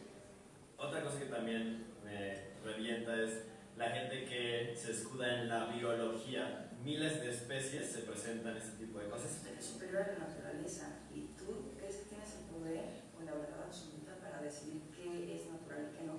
Pero bueno, entre todos pertenecemos a la naturaleza y somos una consecuencia de... Y si existimos es porque la naturaleza lo permitió. Yo pensaba muy similar. Así me educaron, las personas transexuales son desviadas. Tuve que conocer a gente. Creo que debería de darse la oportunidad de conocer a este tipo de personas que juzgan. No estar creyendo y jugándole a hacer al refri y a jugar a echarse chetos y helado. Cada quien lo quiere hacer, sí, pero no que... A ver, orientación sexual. Ahí lo podemos dejar, por preferencia. favor. Sí, porque el joven empieza a hablar de chetos y de refrigerador, o sea, empieza a hacer toda una malabarería con esas cosas que podemos ver igual cuántas visualizaciones tiene este video, 95.887, ¿no? Y también, bueno, eso fue en 2017, que tiene que ver, pero también una parte de este discurso es que en el video una de las niñas le responde, ¿no? Y le dice justamente que sí, tal vez él podrá tener el tema de los derechos y de los valores de la familia, pero que nosotros no somos nadie para juzgar al individuo o al prójimo, ¿no? Que eso solamente le corresponde al de arriba, ¿no? Haciendo alusión justamente a lo que él mencionaba, y él, bueno, tiene una forma muy despectiva para poder cerrar esa intervención, ¿no? Pero se puede ver igual en ese video, y bueno, aquí lo que mencionan que hasta Esteban Arce terminó bloqueando a este grupo, ¿no? A este perfil, porque justamente no le cayó bien que le hicieran este tipo de cuestionamientos, ¿no? Entonces el tema es que si antes alguien hablaba de la homosexualidad en los medios de comunicación masivos, hoy la posibilidad de que alguien diga no es así, puedes interferir e intervenir de esta manera en la esfera pública y en la opinión que se tenga al respecto, ¿no? Porque ni siquiera es una idea de, como es un conferencista, él ahí en una de las presentaciones lo dijeron, es una persona pública que está haciendo uso de esa capacidad para generar esos discursos de odio o esa intolerancia, porque eso no es más que intolerancia, no es el aceptar, sino es decir, estás mal, y como estás mal, puedo yo tener la capacidad de discriminarte porque así no es como deben ser las cosas, ¿no? Entonces, podemos regresar a la presentación.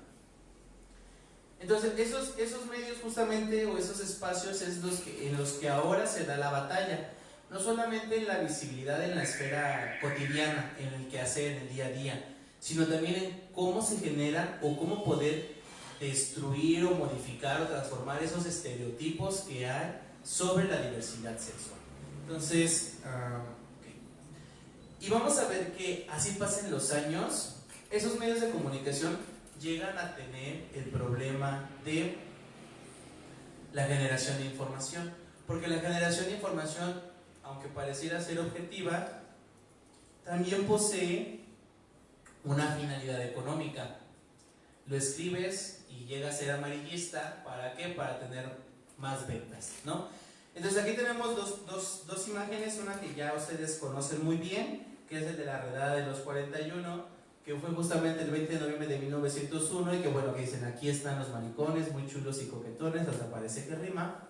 Y del otro lado, una noticia que sacó Televisa, donde hacen énfasis en el tema de que una pareja del mismo sexo asesinó a su hijo, ¿no? Entonces el tema no ahí radica en ok, si es una pérdida y es un problema social, pero ¿por qué tienen que hacer alusión a que es una pareja homoparental? ¿No? Esa idea y esa construcción de los mensajes es lo que, aún después de casi más de 100 años, sigue habiendo resistencia y restos de una ideología que, más allá de incluir o de aceptar la diversidad, la está segregando, ¿no? Y esto genera justamente problemas, porque los comentarios respecto a esta nota, pues ya saben, fue de, no, sí, por eso no les debieron dar matrimonio, ni siquiera la posibilidad de tener hijos, es solo una mala influencia y quién sabe qué, ¿no? Bien, para el caso de las redes sociales, también es importante que su uso está por demás familiarizado en toda la sociedad. Ya les hacía esa pregunta de quién no tenía alguna red social, ¿no? Entonces, todos las tenemos. El chiste o la pregunta sería ¿desde cuándo? Más o menos ¿desde qué año ustedes recuerdan haberse unido a Facebook o a Twitter? ¿2011? ¿12? 12, ¿ok, compañero? No. No tienes Facebook, ok. 2013, ¿no? O sea, prácticamente como después del 2010, las redes sociales empezaron a ser como un tema en el que la gente se insertaba, pues porque quería saber una novedad, por un lado, y otra era de, ¿no tienes Facebook? Ay, ¿por qué no tienes Facebook? ¿No tienes Twitter? Ay, qué anticuado, ¿no? Ese tipo de cosas que te van obligando en cierta medida. Aquí el revolucionario joven que dijo, no, pues a mí no me importa que sea anticuado o no, yo no voy a tener eso, ¿no? Y está muy bien, porque al final de cuentas es una forma también de control, ¿no? Porque te tienen vigilado, ¿no? Saben dónde estás, o sea, aunque tú tengas desactivado el GPS de tu celular, esas aplicaciones pueden usarlo. Y justamente se acaba de prender, no, ahorita no quiero hablar con la CIA. Entonces, ese es un tema importante, ¿no? O sea, que incluso esas redes sociales que aparentemente son generadoras de libertad y de expresión, también mueven el mundo más caótico en términos de comunicación. ¿Por qué? Porque ¿quién no le ha pasado ver el comentario de una de sus tías o de sus primas que digan, ah, sí, los homosexuales, ¿quién sabe qué? ¿No? Y tú así como de, ¡oh! ¿Cómo le pongo me enoja sin que se dé cuenta? ¿No? O cuando tú compartes información que para integrantes de tu familia o amigos no es algo bueno o que les genera conflicto. Esa posibilidad de poder participar en discusiones genera también una gran gama de posibilidades de intervención. ¿Algunos de ustedes se han puesto a pelear con las notas que manda el Milenio, Sin embargo, el Universal? Por ejemplo, ahora con el tema político del presidente de las mañanas, no, ese presidente no sirve, que quién sabe que alguien se ha puesto a escribir, no, todos ustedes están mal, son prianes y cosas por el estilo. No. ¿Por qué? Porque en primer lugar no vale la pena, porque es gente que no conoces y tal vez nunca vas a conocer en tu vida, ¿no? Y en segunda, porque entrar en eso te vuelve o te inserta en un círculo vicioso que nunca acabas. Porque si tú mencionas algo, alguien te puede responder y tirarte toda la tierra posible, y tú puedes volver a entrar y alguien más te va a volver a replicar y así, o sea, y puedes terminar todo el día pasándotela literalmente tratando de convencer a la gente, pero hay una diferencia sustancial. No están frente a frente y no están en el mismo contexto, ¿no? Entonces, así como puedes ser un bot, puede ser una persona en Baja California, son como las señoras que les mencionaba que decían, no, váyanse a su isla y allá van a ser felices, déjenos vivir en paz a nosotros. Entonces, las redes sociodigitales van a tener ciertas ventajas, y entre sus ventajas son que ellos no requieren un proceso administrativo ante el gobierno o ante el Estado para poder utilizar la radio o la televisión, como es el caso, porque se hacen licitaciones y se hacen solicitudes. Tú con que tengas internet y con que descargues la aplicación, pues ya puedes usar, ¿no? Y para la generación de información no requieren una inversión económica muy importante en términos de capital de maquinaria, capital constante o de fuerza de trabajo. Ya les digo, con que tengas unos 10 becarios en comunicación, ya con eso puedes sacar adelante tus campañas en las organizaciones sociales, porque al final de cuentas, una característica o desventaja, que a la vez también es una desventaja de las organizaciones de la sociedad civil, es que no buscan el lucro, aparentemente, y tienen que estar buscando siempre donadores, ¿no? O incluso servicios sociales que les ayuden a realizar sus objetivos. Entonces, estas redes sociodigitales llegan a ser importantes porque intervienen en la esfera pública, ¿no? Incluso los medios masivos tradicionales se están insertando en la esfera del internet. Todos los periódicos tienen su página en Facebook, en Twitter, su página en internet como tal, o en otras aplicaciones, ¿no? Y el tema es que más allá de esa capacidad económica y de administración, tienes un potencial mucho mayor.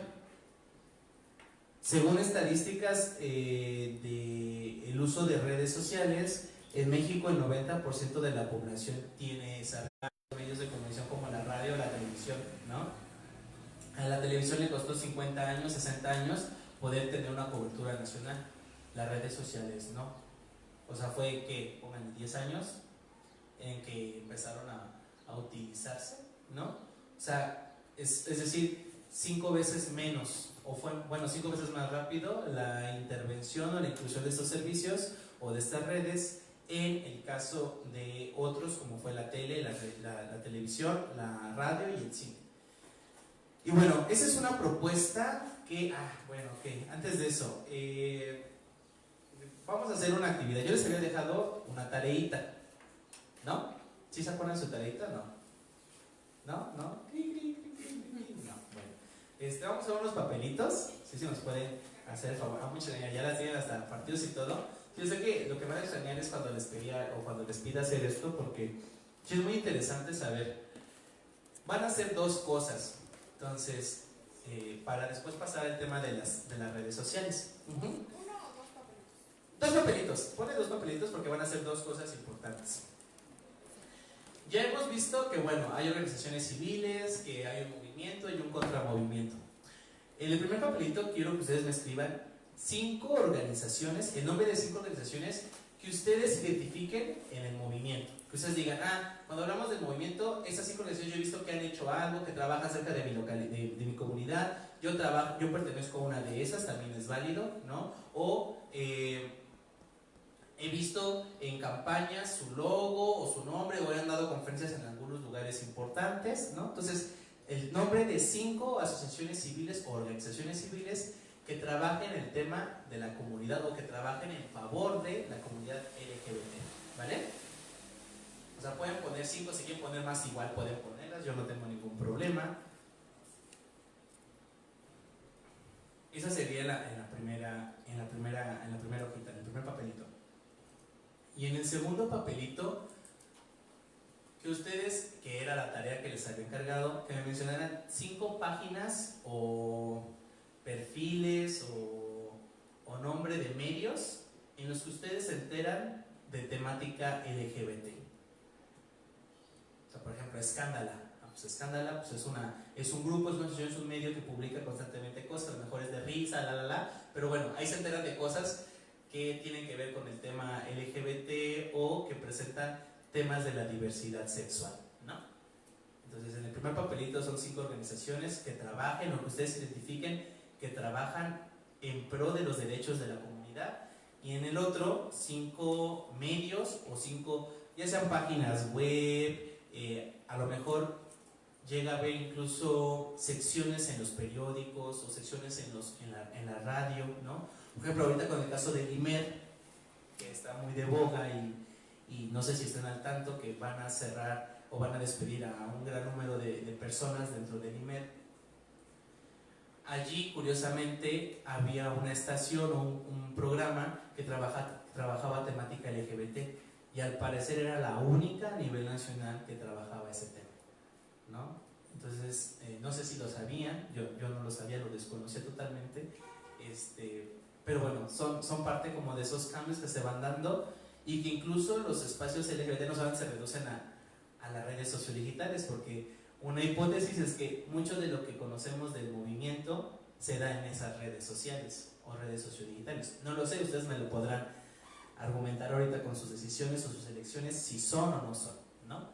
Entonces, una vez que terminan, levantan la manita y ya, continuamos con este tema de las redes sociales, porque yo les traigo aquí el caso de un análisis sobre cómo poder identificar el impacto de las redes sociales en campañas, ¿no? Que podría ser un elemento muy importante para saber hasta dónde llegan, qué impacto pueden tener y qué podemos hacer con eso, ¿no? Porque a veces parece que uno postea y ya, ¿no? O sea, así como si nada. Pero gracias a la tecnología y los desarrollos tecnológicos, actualmente hay herramientas que te permiten sacar información de eso para poder generar redes. Redes en el sentido que, por ejemplo, ustedes, la red que ustedes tienen es la red de su familia, sus amigos y la gente con la que trabajan. Y saben, por ejemplo, que aunque tienen esa red, no tienen la misma confianza con esas personas. Si un día se quedan sin llaves de su casa, ¿a quién le pedirían quedarse? A lo mejor a algún familiar, algún amigo, ¿no? Pero, o a lo mejor a su pareja, puede ser. Pero por ejemplo, si yo les dijera, y si tuvieran que pedir prestado 15,000 pesos, ¿a quién se lo pedirían? Pues tal vez no necesariamente a esa persona que te dejaría quedarse en su casa, pero sí a un familiar cercano como tu papá, o a un amigo del trabajo, o a un amigo que llevas muchos años de conocerlo. Y en las asociaciones civiles con el movimiento sucede lo mismo. Las asociaciones tienen redes para conseguir o mantener donatarios, ¿no? Gente que done. Gente con la cuales, o redes o organizaciones con las cuales haces trabajo en conjunto, ¿no? ¿Qué otra más? Redes con las cuales puedes generar una difusión de la comunicación o de la información de tus campañas también, que es un ejemplo que les traigo. Y otro muy importante es a partir de dónde tú obtienes información, ¿no? Porque muchas veces las organizaciones de la sociedad civil pueden producir la información o pueden compartirla, ¿no? Y esa información puede venir de otros medios o de otros activistas que puedan tener esa capacidad. Entonces ahorita vamos a ver el caso de cómo se puede construir una red a partir de la difusión de la información, que es un tema muy interesante y que podemos utilizar para poder evaluar qué tanto impacto puede tener una campaña en términos de Twitter o Facebook, ¿vale? Entonces, ahorita que terminen, levanta la manita y continuamos, ¿vale? O bueno, si ya acabaron, salud. Eso. Llámale, no te preocupes. Bueno, así decían en mi rancho, perdóname, ¿eh?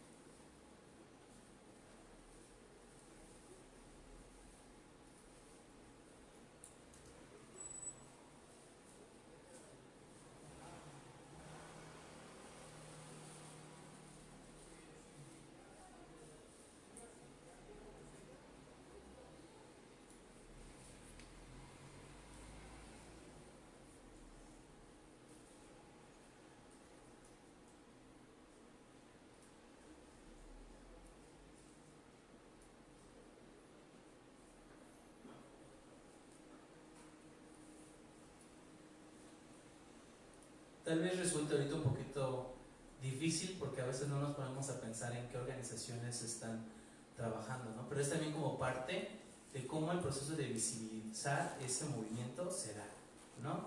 ¿Quiénes son los que trabajan a favor de?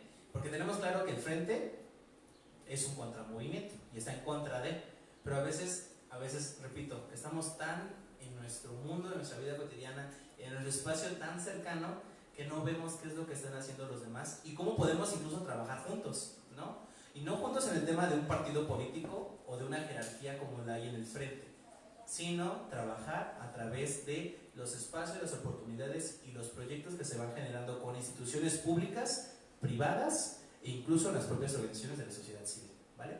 Entonces no sé cómo vayan, si ya, ok, uno ya acabó, dos ya acabó, ya, ok, perfecto. Bueno, pues ahorita me van a entregar esos papelitos, pero va a ser interesante esto. En el tema de tesis que yo estoy trabajando, hemos seleccionado estas organizaciones y líderes de opinión pública que son conocidos y que tienen que ver con el proceso del matrimonio igualitario, o por lo menos la lucha que se viene dando por parte del movimiento para la aceptación del matrimonio igualitario en diferentes partes del país. Entonces tenemos al querido compañero Genaro Lozano, ¿no? Que es un activista y que por cierto va a estar, bueno, yo soy de la Universidad Autónoma de Chapingo. Entonces, después de 170 años de que esa escuela tiene vida, se va a hacer la primera marcha LGBT en esa universidad, lo cual es algo muy bonito, y él fue invitado para participar. Entonces, bueno, Genaro Lozano tiene una importancia radical, porque ha tenido un papel importante en medios de comunicación, en la academia e incluso ahora en la nueva administración, que si no mal recuerdo hubo una conmemoración sobre el movimiento o sobre el mes, y él estuvo precediendo ese hecho, ¿no? En el otro tenemos el Closet de Sor Juana, no sé si lo han escuchado. Es una organización que se dedica a tratar específicamente el tema lésbico feminista, ¿no? La Fundación Arcoiris, que es de en la que está precedida por una persona que es Georgia Careaga, que ella es una académica de la UNAM y que apenas publicó un libro, fue compiladora de un libro donde vienen ciertos trabajos particulares sobre el movimiento y la discriminación. Ya México, que es una asociación civil, aquí vienen incluso los años en que están constituidos. Bueno, Genaro Lozano no le he preguntado sobre el nacimiento, pero bueno, la estoy buscando todavía.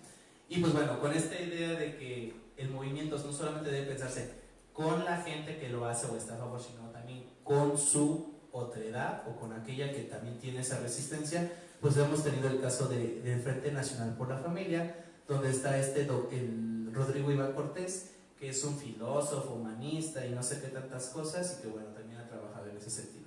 Entonces aquí tenemos justamente las fechas en que ellos estuvieron, y bueno, se dan cuenta, muchos, hay ¿cómo puede decir? Como chiles de mole, un poquito de todo, ¿no? Tenemos desde aquellos que iniciaron en los años 90, ¿no? Que venían con esta nueva faceta, y también otros que ya han iniciado ya en pleno siglo XXI, donde están trabajando con esto. No sé si ubiquen todas esas tres asociaciones, o bueno, líder de opinión, yo creo que sí. Las otras a veces no llegan de tanta visibilidad, pero lo importante es saber, chacachachán, ¿quién de ellas o quién de ellos creen que tiene más seguidores en Facebook? ¿El Frente? ¿Crees que el Frente? ¿Y en Twitter? ¿También puede ser? Porque pues vamos a medirle el agua a los camotes, dirían por ahí. Vamos a ver si efectivamente hay más personas que están de nuestro lado o no. Digo, porque también hay que ver, los números también pueden llegar a inflarse, ¿no? Y pueden también generar cierta confusión, ¿no? Porque yo como usuario de Facebook puedo tener a todos esos como me gusta, ¿no? Por fines académicos, porque yo estoy estudiando este caso. Pero por ejemplo, ustedes pueden tener de amigos a todos esos menos al Frente, ¿no? Y el Frente puede tener, y los que están en el Frente pueden tener nada más al Frente y a otros no. Entonces ahí los datos pueden variar, porque entre esos tres, por ejemplo, si yo tengo esos tres, soy nada más un usuario, no soy tres. Ajá. Entonces también eso es importante, y hay que pues mantener para que no nos caiga la autoestima hasta el suelo, ¿no? Entonces, bueno, ¿qué opinan ustedes? ¿Creen que el Frente tenga más seguidores? ¿Sí? ¿Por cuántos? ¿Cuántos seguidores? ¿Cuál es el número de seguidores que ustedes consideran que puede tener un movimiento de esa manera? A ver, ¿cómo las subastas? ¿Quién da más? Diga números, no pasa nada. No pasa que la tienen. 100,000, ok. ¿Quién da más? A ver, compañera. 15,000. Ok, 100,000, 15,000. 10. 12. Ok, 150, 200. Pareciera ser muy, muy, muy grande, pero bueno, vamos a ver aquí. Aquí están los datos de dos fechas importantes. O sea, dos porque cuando empecé con el análisis, y la fecha de ayer porque vamos a hacer una actualización. Y miren, seguidores que tiene Genaro Lozano en Facebook y los me gustas, ¿no? 76,000, y pasaron de abril a junio a 79,000, o sea, 3,000 más o menos fue lo que aumentó. ¿no? El closet de Sor Juana también tenía 7.150, pasó a 7.200. Jack, bueno, Arcoiris de 423 a 461 seguidores, Jack de 43.000 a 45.000, el Frente de 78.000 a 84.000 personas. Está pensando que en Facebook tienes la posibilidad de nada más ser un usuario, ¿no? Y puedes tener varios, puedes participar en esos tres, por ejemplo, ahí, por fines de la investigación, pues yo aparezco en los 4, ¿no? En Facebook, pero en Twitter, por ejemplo, miren, seguidores de Lozano, 139.000 y pasó a 146.000. Y aquí incluso un dato que ahora empecé a buscar fue justamente cuántos tweets han generado, porque eso también habla de cuánto es el uso que están dándole a esa plataforma para generar justamente seguidores y contenido. Por ejemplo, el cruce de Sor Juana pasó de 1.655 a 1.690, no ha tenido un gran avance, ¿no? Fundación Arcoiris pues también ha subido alrededor de más o menos 150, por ahí así. El caso de Jack de 5.000 a 7.000, ¿no? Y también tiene 12.000 tweets y 12.000 me gusta. Pero fíjense el caso de el Frente Nacional. Subió de 7.000 a 8.000, vamos a ponerle 700. Sigue con el mismo número de me gusta. Y tiene, a pesar de eso, tiene 1.200 tweets. Que si lo vemos en términos, por ejemplo, con Jack, que tiene 12.000, pues es prácticamente el 1%, y sin embargo tiene la misma cantidad de seguidores. ¿Sí? Entonces eso representa, y ahí podemos darnos cuenta que la lucha pues parece ser que va en popa, pero todavía hay un número considerable, partiendo del hecho de que todos tenemos esas redes y que todos sabemos que existen esas asociaciones, pero el propio proceso de difusión y de comunicación que ellos tienen en la actividad real, o sea, es decir, en manifestaciones, en movilizaciones, pero también en la esfera digital donde puede intervenir con información, va generando este tipo de datos. Entonces, por ejemplo, en el caso de Facebook, ¿no? Ni las tres organizaciones juntas llegan a lo que tiene el Frente, ¿no? Y solamente podría compararse con el líder de opinión. Y en el caso de Twitter, bueno, pues totalmente, Lozano tiene por mucho, pero aún así el Frente tiene más que cada una de esas organizaciones, ¿no? Entonces eso habla de la complejidad del fenómeno, y no solamente la complejidad de cuántos seguidores tiene, porque no quiere decir que esos 82.000 personas, cuando dicen vamos a hacer una marcha, aparezcan, ¿no? O eso también hay que verlo, porque muchos dicen, tiene 1 millón de gente, ¿no? Tiene 84.000, no, pues ya, nada más somos 50.000 las personas que estamos en el movimiento. No, claro que no, ¿no? Pues esto te da una idea, un panorama particular de cómo es que está ese movimiento en términos de difusión y de información, ¿vale? Entonces, aquí les traigo un ejemplo muy interesante sobre un programa. Este programa lo que hace es que recupera información a partir de hashtags y da la posibilidad de generar estas redes de información. El programa se llama Boson, es creado o desarrollado por la Universidad Nacional de Australia, la UNA. Y Boson significa ¿qué? Virtual Observatory for the Social Online Networks. Es el observatorio virtual para el análisis de redes virtuales, ¿no? Entonces, las redes son de esa naturaleza. No sé si han visto a veces que son puros puntos y que están todos unidos y pegados, quién sabe cómo. Bueno, cada uno de esos puntos que están allí es un usuario en Twitter. Y cada línea o cada punto, que no sé si se les alcanza a ver que tiene como una flechita, ¿sí? Quiere decir que compartieron un hashtag a partir de ese usuario. Por ejemplo, en este caso, por ejemplo, el primer nodo, así se les llama, o el usuario, a partir de él se pudo replicar 2 veces ese hashtag. ¿Cuál es el hashtag que allí nosotros trabajamos? El tema de no más ecosig. ¿Recuerdan esa campaña que les dije de Ya, que lanzó en línea, y en el que decía hay que ir en contra de los esfuerzos para convertir la identidad sexual, bueno, la orientación sexual o la identidad de género, ¿no? Esa es una ECOSIG que para fines prácticos es una terapia de conversión.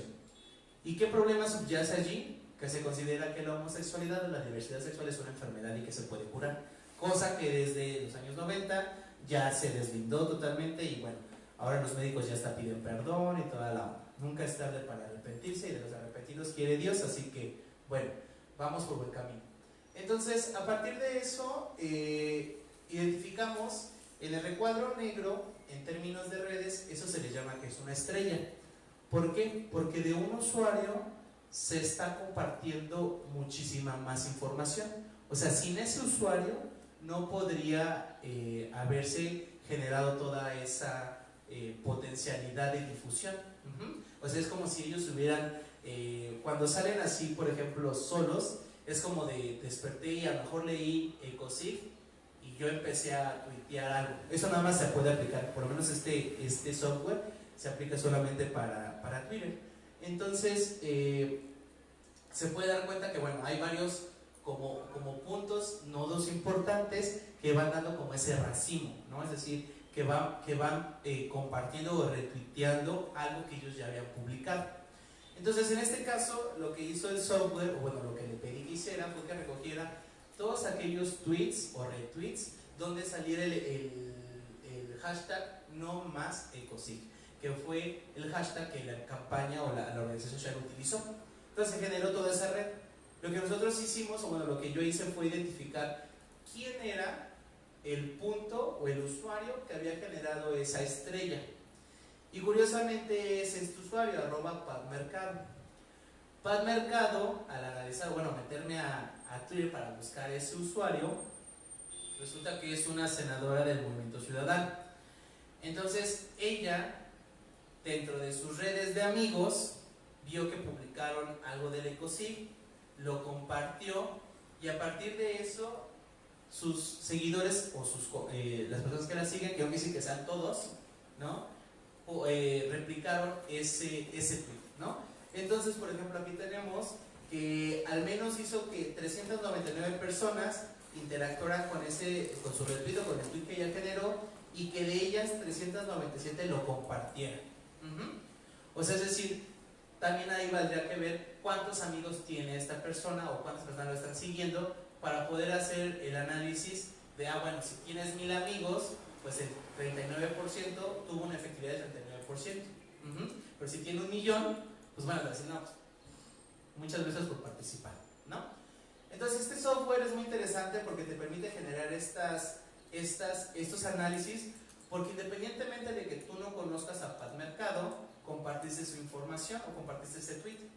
Y eso habla de que una de dos, o tienes una relación en términos de amistad o que va más allá de un tweet o de un usuario, o en su caso que compartes la misma idea que está reflejada en ese tweet. O sea, hablamos de comunicación. Tal vez no te conozca, pero sé que ese tema que tú estás compartiendo o esa opinión que estás expresando, yo la comparto. O sea, la comparto en términos de difundir, pero también de que yo lo asimilo. ¿Quién comparte cosas que no sean de su agrado? ¿No? O sea, tú compartes algo porque hay algo allí con lo que tú concuerdas, o se te hace gracioso, se te hace interesante o es una denuncia y compartes esa idea, ¿no? Entonces, con eso podemos darle forma a los procesos de comunicación. Ahora bien, valdría la pena hacer esos análisis con los hashtags que tiene el frente. Defendemos la familia, defendemos el matrimonio, no te metas con mis hijos. Esos hashtags de seguro también tienen esto. Y el tema sería saber quién tiene más visibilidad o quién ha adquirido más visibilidad. Porque puede ser que tenga 84,000 seguidores y puede ser que su red sea diferente, o más chica o más grande, no lo sabemos. Entonces, a partir de eso es que se pueden generar esos análisis muy interesantes, que es lo que estoy ahorita trabajando en la tesis de maestría. Y bueno, espero poder terminar algún día, o bueno, por lo menos el siguiente año. Si no, me da mucho para trabajar. Y otra característica que puede dar este proceso o que puede generarse con este software es un software de acceso libre. El único tema es que se tienen que meter con un poquito de programación, que son cosas medio tediosas. Es que no sé si han visto luego las imágenes donde es un grupo de palabras, unas más grandes, unas más chiquitas, que tienen que ver con algo. No sé si las han identificado. Bueno, este software puede hacer ese tipo de visualización para identificar cuáles son las palabras que más se repitieron cuando se compartía este tweet. Porque cuando tú lo retuiteas, puedes escribir o no algo, ¿no? Entonces, lo que hizo este software fue, al pedirle esa nube de palabras, que es como le llama, sacó eso. Entonces, esas son las palabras que iban o que estaban dentro de los tweets o retweets que incluían el hashtag #NoMásEcosig. Entonces, si se pueden dar cuenta, bueno, habla desde cosas de persona, aceptada, conversión, derecho, cruel, y se generaron otros más hashtags, como es el no estoy enferma o enfermo, ¿no? El caso de nada que corregir. El caso de #NoMásEcosig, que bueno, aunque es igual al otro, ya saben que un hashtag, si no lo pones igualito, pues ya es como otro hashtag totalmente diferente, ¿no? Entonces puedes aquí disfraza, liberen a Annalyn, que fue un tema también importante, degradante, #NoMásEcosig, terapia, amor, ¿no? Trato, cruel, derecho, etcétera. Entonces, ¿qué podemos generar a partir de esto? ¿O qué podemos entender? Que el concepto del #NoMásEcosig trae este tipo de otras formas de explicar la idea que subyace en eso, que es un tema de conversión y de discriminación. En Europa se multará, o ya se puede multar hasta con 120.000 euros a aquella persona que practique las terapias de conversión, que también es un tema que ustedes identificaron. O sea, no crean que les pido los papelitos nada más porque los veo aburridos y no quiero que se duerman, sino porque ahí también identificamos cuáles son los retos a los que se enfrenta la comunidad y el movimiento en sí, ¿no? Entonces, hoy estos colectivos organizados en favor de la diversidad sexual tienen esa posibilidad de intervenir y de hacer eco en sus demandas, tanto en la población como en la esfera política, ¿no? Porque puede ser que la asociación ya no haya tenido en ningún momento vínculos con este usuario. Sin embargo, la propia red de amigos que poseen o de interacciones entre usuarios da la posibilidad de que se comparta a otras esferas. A lo mejor ellos nada más lo quieren hacer a nivel de sociedad civil, ¿no? Con usuarios. Pero al momento de darse cuenta que hay la posibilidad, ellos pueden trabajar después con ella para poder realizar algún proyecto o una iniciativa que vaya en favor de, ¿no? Entonces, esa posibilidad de tener esos amigos o de esos usuarios permite establecer nuevas relaciones que puedan materializar o coadyuvar en lograr los retos a los que nos enfrentamos en este mundo plural y pues caótico, ¿no? Porque al final de cuentas todos pueden hablar y todos pueden decir lo que quieran. El problema es a quién le haces caso, ¿no? Bien, pues ya estamos llegando a la hora final fatal, ¿no? Vamos a terminar este seminario y vamos a hacer unas consideraciones finales en torno a lo que se ha venido trabajando en estas 4 sesiones. Primero que nada, pues bueno, el movimiento inició en los años 70, aunque hay antecedentes particulares que hablan en primera, pues de la redada de los 41 como un evento que inicia o que abre el siglo XX, el siglo XX, y que son parte de un proceso de cuestionamiento de los grandes relatos. Esta idea que teníamos de que te tenías que casar con una mujer, tener hijos, tener un trabajo estable donde estuvieras 30 años, que te pensionaras, que tuvieras una casa, tuvieras un carro y fueras después el abuelito consentido, pues ahora ya no pensamos ni en tener carro, ni en tener casa. Nuestro plan de vida a veces no va más allá de 3, 5 años, cuando antes pensabas, ya a los 60 me veo casado y pues ya vas a divorciar. Bueno, sí que se pensaba en divorciarse, ¿no? Literalmente.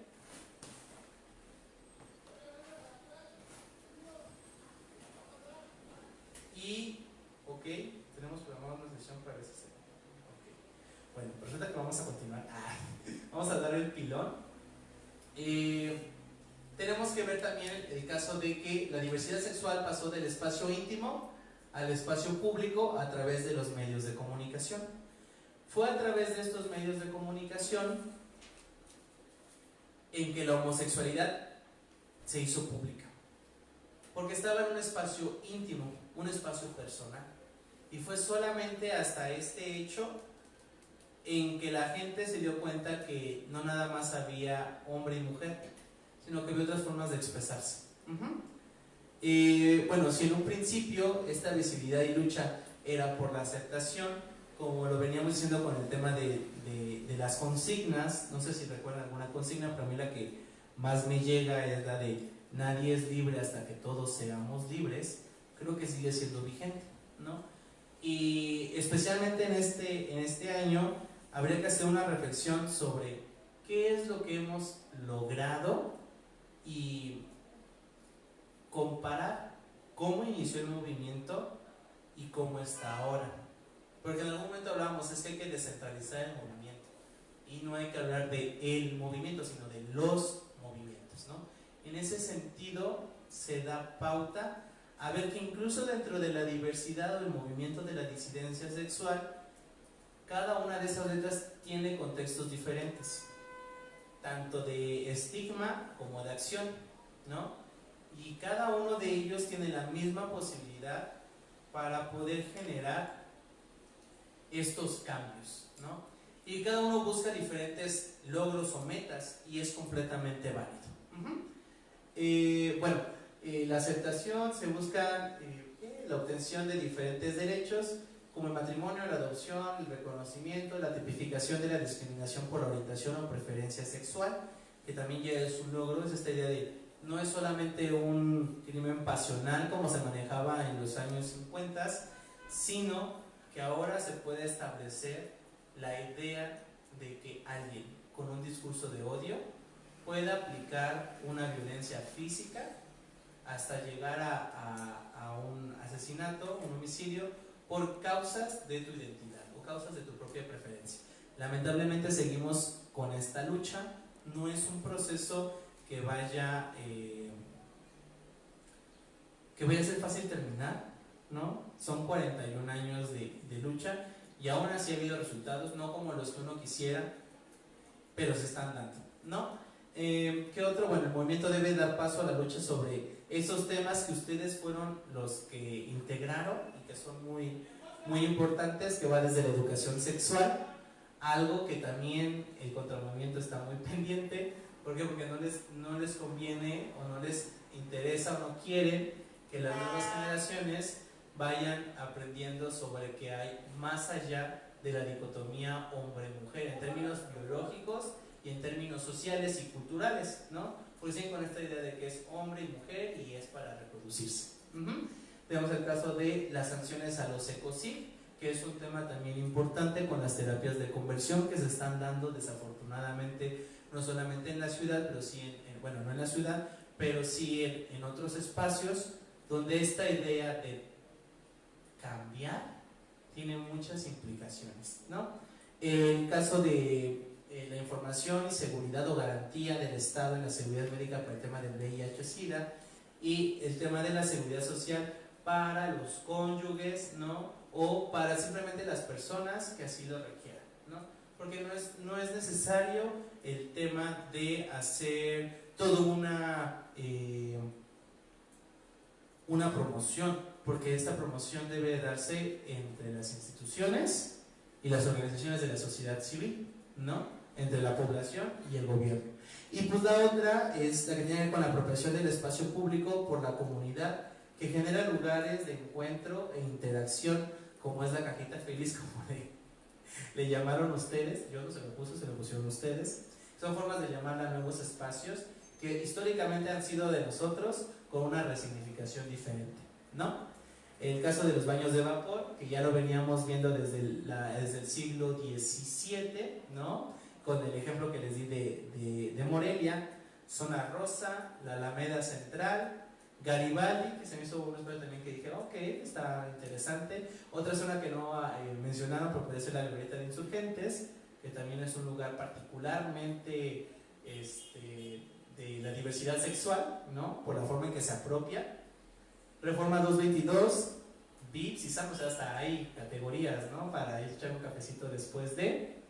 Y bueno, entre otros que ustedes han generado y han ubicado, no solamente porque digan, es que han estado ahí todos ustedes, ¿no? Sino porque es justamente el conocimiento y la cultura que permea dentro de esos espacios que para personas, a mí me tocó escuchar a un compañero que venía de Tabasco y dice, no, pues yo me senté ahí en la Alameda Central, en la parte inferior justo por el Metro Hidalgo, pues me quedé sentado ahí y de repente pues se me empezaron a acercar gente a platicar y yo decía, bueno, ¿qué onda, no? Y él decía, pues, yo saludaba por inercia, ¿no? Y después cuando empezaron a decirle, pues, ¿qué onda? ¿Qué hacía por allí? Fue cuando dijo, no, yo no soy de estas zonas y tuvo esa experiencia, ¿no? Tal vez fue para él incómoda, ¿no? Para mí fue muy divertido porque me empecé a morir de la risa, pero que tenía que ver como cómo es que la gente que no está inmersa en esos espacios los toma de una forma y otros en la subcultura se pueden encontrar de esa manera, ¿no? O se pueden apropiar de diferente forma. Entonces a partir de eso, bueno, tenemos esos lugares y pues el tema es que se viene la marcha, se viene ese movimiento que tal vez para algunos que a veces están en contra de ese proceso porque dicen, no, pero es que ya es muy extravagante, se pierde la lucha. Yo creo que independientemente de eso, en la fiesta también hay un sentido político, ¿no? El problema es también no llegar a desvirtuar o a perder de vista qué es lo que quieres conseguir con eso. Porque en el momento en que perdemos eso, podemos llegar a perder el camino y el rumbo. Y eso sería todavía peor, ¿no? Entonces, nos han comentado que sí, tenemos una última sesión el siguiente jueves. Entonces yo creo que vamos a terminar de ver el caso. Les voy a traer el ejemplo de uno de los hashtags del movimiento para que podamos hacer esa comparación. Sería interesante ver quiénes son los actores que están allí, ¿no?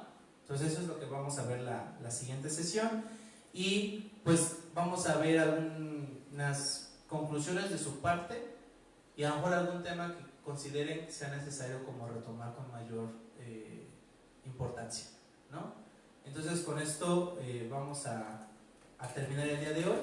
No sé si hay algún comentario o algo por el estilo, quejas, ¿no? Pues a mí me parece importante que ahorita que hablas de la apropiación de los espacios públicos, que también el Estado utiliza como estrategia la guetificación, ¿no? Entonces, ¿cómo romper esos guetos para empezar a tener espacios no únicamente exclusivos, sino que verdaderamente esto se haga, pues que se vea como algo normal, normal, exactamente, dentro de la sociedad. Ok, perfecto, me parece muy bien.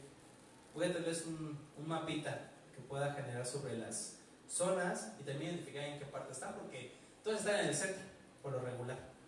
Y ese es un problema también de cómo se centraliza la diversidad. Tenemos un compañero que me comentaba, es que en la marcha, o sea, pues ya terminamos toda la onda, bien pipilis nice y todo, dice, pero después de ahí me fui a Tláhuac y conforme pasaban las estaciones, pues yo ya me iba quitando la peluca, me iba pintando los labios, me iba poniendo mi chamarra. ¿Por qué? Porque justamente tú mismo vas viendo cómo todavía aún aquí en la Ciudad de México hay un límite cultural, ideológico que te restringe o que te dice, aquí no lo puedes hacer, ¿no? Aún. Entonces ahí donde justamente los otros movimientos, otras organizaciones están permeando y están trabajando para poder replicar esos espacios, ¿no? A veces clandestinos, a veces, no quiero decir ilegales porque no son ilegales, lo ilegal es lo que se puede hacer ahí, pero bueno, entonces con una modificación normativa eso se puede arreglar, no hay ningún problema, pero que se da en ese sentido, ¿no? Entonces tienes muchísima razón en cómo parece que solamente puede ser homosexual o puede ser expresarte libremente aquí, y hasta eso con ciertos precauciones también, ¿no? Porque tampoco es que ahorita puedas salir a la calle sin que te digan algo, ¿no? Tienes mucha razón en eso. No sé, ¿alguien más tiene otro comentario? ¿No? ¿Queja, sugerencia? Sí, yo sé que el compañero quiere hablar. ¿No? Es que con lo que decían de que está como muy centralizado, pues yo apenas como que me estoy informando de esto realmente.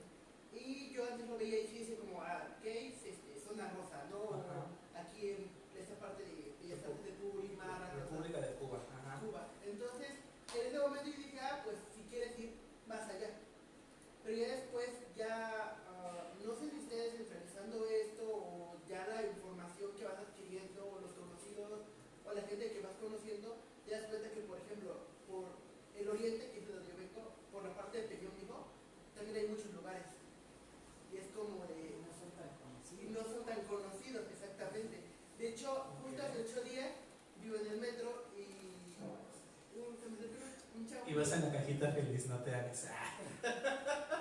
De hecho, sí, y venía, lo curioso, iba un chavo, se me acerca y me dio un folleto. Ajá. Y dije, bueno, pero nada más conoció como a ciertas personas. Sí. Que eran como solicitas. Estaba vacío, un poco vacío, ¿no? Entonces, no, o sea, y cuando veo, precisamente era como una invitación a una, supongo que era como un bar antro, que decía que había strippers y quién sabe qué tanto. Yo dije, ok, o sea, esto, no, son cosas que no sabía y que de cierta manera se van cambiando. Que si vamos con ciertas restricciones o ciertas cautelas se está tomando, pero se van creciendo y ya se ve más. Pues sí, se puede decir que entra en la normalidad, aunque es muy subjetiva la normalidad. Lo normal, por favor, diría Arce, ¿no? Pero claro, estamos en ese hecho de que, o sea, hoy la descentralización del movimiento no solamente tiene que ver con los dirigentes, sino los espacios en donde se replica ese movimiento, ¿no? Entonces, por eso es que les decía, por ejemplo, en la sesión pasada, ¿qué lugares ustedes consideran como de apropiación, ¿no? Y sí, y parecía ser que, así como de gay que se respeta, gay que va a Zona Rosa y República de Cuba, ¿no? Pero hay otros espacios, infinidad de espacios. Valdría la pena identificar dónde están esos bares o esos locales más allá de esas dos zonas, ¿no? Que son históricamente gay friendly, por así decirlo, o esos guetos, como tú mencionas, que pues solamente ahí ya, y después de ciertas calles, porque después, quién sabe, ¿no? Sí. Fíjate que tiene razón en ese aspecto. Bueno, yo también pertenezco a la tribu urbana gótica. Ok. Ahora nosotros estamos, antes era aquí en Donceles. Ajá. Ya se volvió muy fresa, entonces así como que dices, ay, no, vámonos de aquí. Ahora estamos allá en, ¿cómo se llama? En el Chopo. Pues la mayoría de los muchachos, pues la verdad son bisexuales, lesbianas. Ahora nos hemos estado apropiando de ese espacio que está ahí.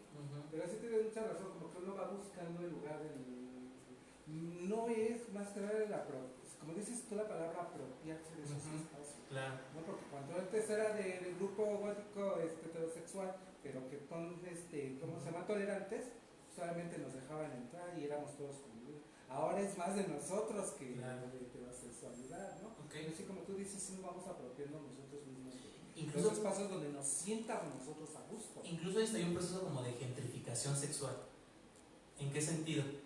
De que nos vamos desplazando, vamos siendo desplazados por otras comunidades. República de Cuba, hay bares que eran históricamente homosexuales y que ahora ya son más heterosexuales. Ya no puedes ir a ligar ahí porque resulta que no, que ellos no saben qué está pasando aquí, ¿no? O sea, que son espacios históricos o de la cultura, pero que están siendo reapropiados por otras subculturas y a las originales las están desplazando y están justamente apropiándose de otros espacios, ¿no? Entonces como una lucha también ahí que sería muy interesante y yo creo que vamos a centrar la siguiente sesión en eso.